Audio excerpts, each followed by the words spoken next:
Le PDG de BlackRock voit un Bitcoin à 700 000 $, un ETF Dogecoin, le fondateur de Silk Road a obtenu la grâce présidentielle. On décrypte tout ça maintenant dans la Minute Crypto.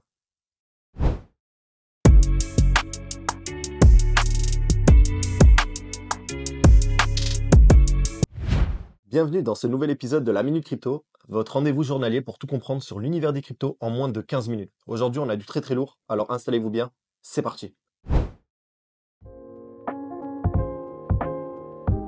Bonjour à tous, on se retrouve pour la 40e vidéo de la chaîne là, donc on se retrouve sur Crypto Bubble comme à notre habitude. Et du coup là, on peut voir que le marché a pris une petite claque. Il y a Bitcoin qui est repassé un peu en dessous des 102 000, mais bon, c'est pas la folie. Et Solana qui est repassé 5e au classement. On va faire un petit tour sur CoinMarketCap. Et ce qu'on peut voir, le Crypto Fear and Greed, bon, 60, ça n'a pas trop bougé, 3500 milliards au niveau du total market cap. Il y a eu 319 millions qui sont rentrés sur les ETF hier. Et au niveau de la dominance, ça n'a pas vraiment bougé non plus. Et là, j'avais vu un petit truc qui était intéressant. C'était Ross Ulbricht, le fondateur de Silk Road.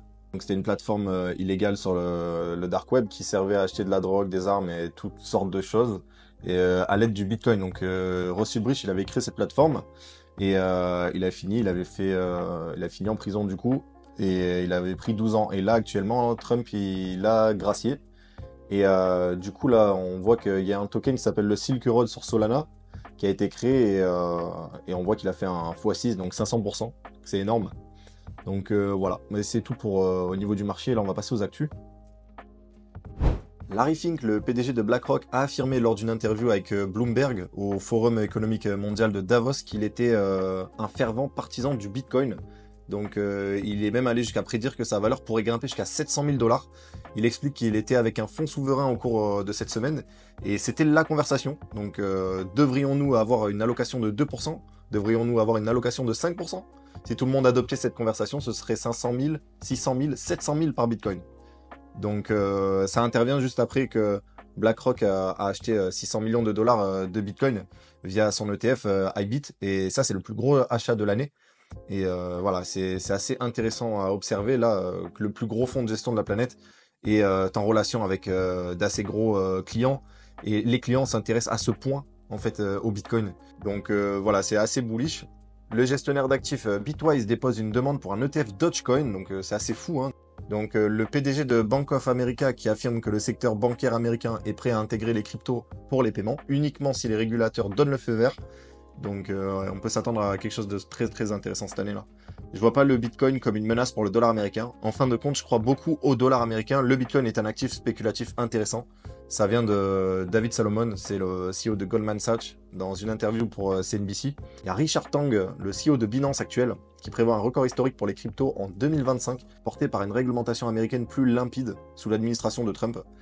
Donc lui, il dit que si on regarde les cycles passés, cette année sera une année où nous verrons un nouveau record pour l'industrie de la crypto. Et il a déclaré ça à CNBC pour le World Economic Forum de Davos en Suisse. C'est actuellement en train de se passer. Il y a Joseph Lubin, c'est le cofondateur d'Ethereum. La famille Trump prévoit de développer une ou plusieurs entreprises majeures sur Ethereum, tout en explorant des activités sur d'autres blockchains comme Solana et Bitcoin. Donc l'administration Trump réfléchirait également à la manière dont les États-Unis pourraient soutenir Ethereum et peut-être éventuellement utiliser la technologie Ethereum dans les activités gouvernementales, tout comme ils utilisent actuellement Internet et les protocoles web. Donc ça, c'est ce qu'il nous dit le cofondateur d'Ether. Donc assez intéressant comme remarque de sa part. Il y a l'exchange Kraken qui a fait un don de 111 $111 en Bitcoin à Ross Ulbricht. Donc ils ont dit, cher Ross, chez Kraken, nous voulons tous nous assurer qu'après ce que vous avez vécu, vous pouvez vous poser sur vos pieds avec le soutien de la communauté qui vous aime le plus, la communauté Bitcoin. Donc bon, après, je sais que ça a fait un petit peu de débat parce que c'est vrai qu'il avait créé une plateforme de vente de produits illicites, tout ça. C'était un peu un Le Bon Coin ou un Amazon en fait, mais du crime, on va dire. Enfin, tout ce qui est illégal, on pouvait l'avoir. Et c'est vrai que ça a beaucoup entaché l'image de Bitcoin pendant plusieurs années, même encore aujourd'hui. Je pense que des gens font allusion à Bitcoin d'une mauvaise manière en repensant à ça, en fait, à cet événement-là, Silk Road. Mais malgré tout, Bitcoin, il en est là aujourd'hui, qu'il y ait eu Silk Road ou pas, il en est là aujourd'hui, il a su s'imposer. Donc voilà, et au niveau de ça, Ross Ulbricht, je me demande, est-ce qu'il n'a pas caché par hasard des wallets Bitcoin quelque part n'importe où, je sais pas, mais en tout cas, c'était le FBI qui l'avait mis en prison. Et du coup, voilà, c'était une courte vidéo. Donc c'est tout pour aujourd'hui dans la Minute Crypto.